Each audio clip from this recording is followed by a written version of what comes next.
All right, back again talking about priesthood power. We'll talk about priesthood authority too, a little bit in this. To me, they are two separate areas, but they are so closely connected and combined with the work of the Lord that a lot of times they'll be combined.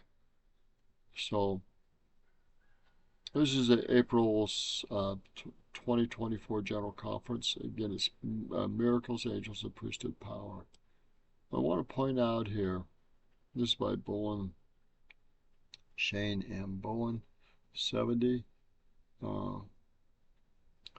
noting that he says that many people say that there's no angels anymore and so forth.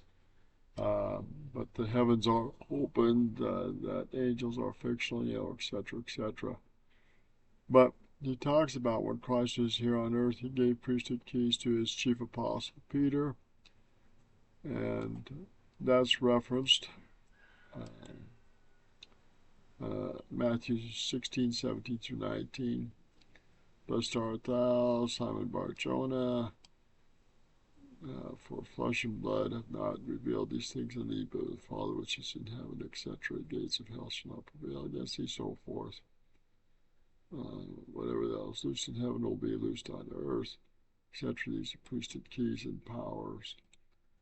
We have more detail on that in latter-day revelations. Anyhow, testify that the ancient keys of the priesthood have been restored. Peter, James, and John, other ancient prophets, appeared as resurrected beings, bestowing upon the prophet Joseph Smith, the Lord described the keys of my kingdom in the dispensation of my gospel. Again, that is another scriptural reference. Doctrine and Covenants 27, 12 through 13.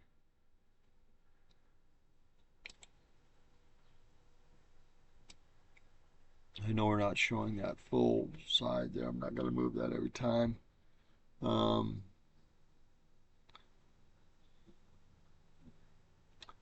The keys are passed from prophet to prophet until the day. There are 15 men who sustained as prophets, seers, and revelators. Those are 15 apostles, first presidency, and 12 other in the quorum of the apostles. As ancient times, one senior apostle holds and is authorized to exercise all the priesthood keys. Now, keys are essential in presidencies. They're essential in the prophet. He holds all the keys, but temple president, mission presidents, elders quorum president, stake presidents, bishops, they have keys in their callings. Women also have leaf-sided presidents, young women, young primary. They also have presidencies, and they have authority to act in those things, and it's delegated to them through their callings and through their settings apart in those callings. They have those keys and they have the authority to act in those offices and do things just as men do. And it's all done through priesthood keys, callings, and ordainings and setting aparts of the individuals and their callings. So priesthood keys and priesthood callings are inseparable. You have to have the priesthood keys to have a calling, and they have to be delegated through individuals that not only have those priesthood keys, but have the authority, and it's known in the church that one has been called to that position and they've been sustained. Now, there's other things to this, but this is how the power of God is manifest among men through these callings, through these ordinations, through these blessings.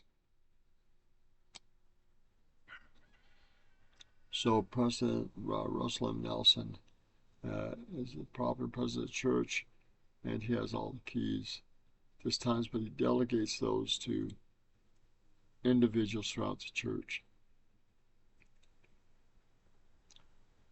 And even to those that he hasn't delegated those, the past prophets who had those keys delegated that, and so they don't have to recall everybody every time there's a new prophet, because the past priesthood keys have been used, and the present priesthood keys are being used to run the church, and both are being run simultaneously. Those things are recorded on earth and they're recorded in heaven. All the callings are. We lay hands on heads. Also receive priesthood blessings, including direction, comfort, counsel, healing, power to follow Christ. Throughout my life, I have been blessed with this great power of the Holy Melchizedek priesthood. And that's the higher priesthood. There's priesthood above that, which is the priesthood of God, and it probably has, because we don't know everything without this area of priesthood of God. Will be revealed to us how the heavens are run and how God's rule in the universe, but they rule the same way the Melchizedek priesthood does, through delegation, ordinations, callings, setting apart, so forth. And the more righteous individuals are, the more power they have, more authority they have, until they are called up to kings and queens and gods and goddesses to rule over their own dominions. Okay. As we continue, let's go back here.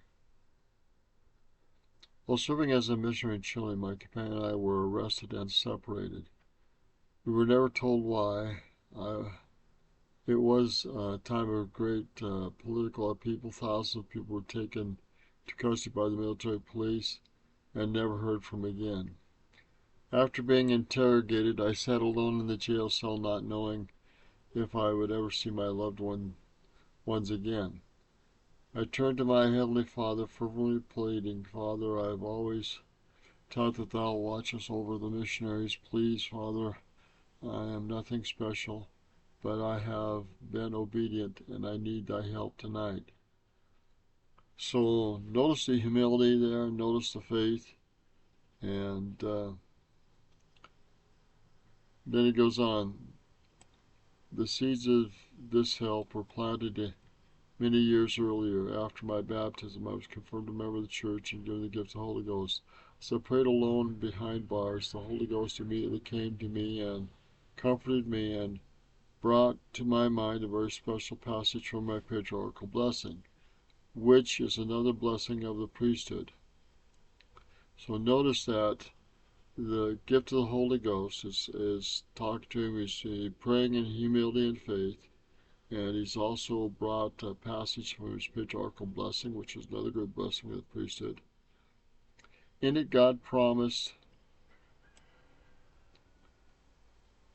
that through my faithfulness, I'd be able to be sealed in the temple for time and eternity to a woman of full beauty and virtue and love, and we would become parents of precious sons and daughters, and I would be blessed and magnified as a father in Israel.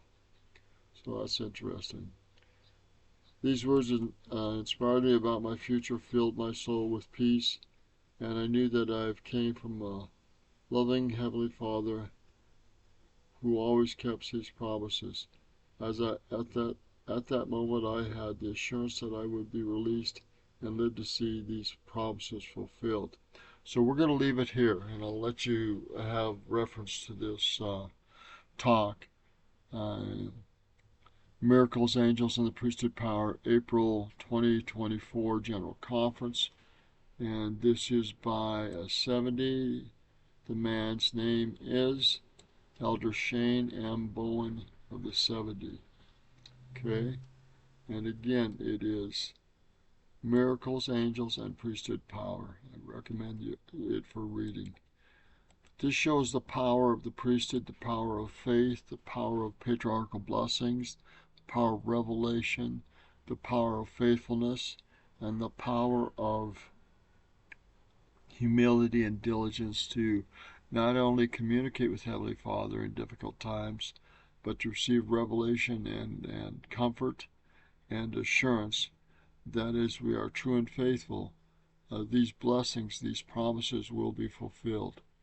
And that in and of itself is a miracle. I don't know about what he's going to talk about. Angels, I'll need to read the talk again. But this is all about faith, priesthood power, revelation, and the Spirit and comforting power of the Holy Ghost in the little part that I gave you. And it's important to know that these things are all connected. They're not separate, they're connected. And I say that in this part, in the name of Jesus Christ, amen.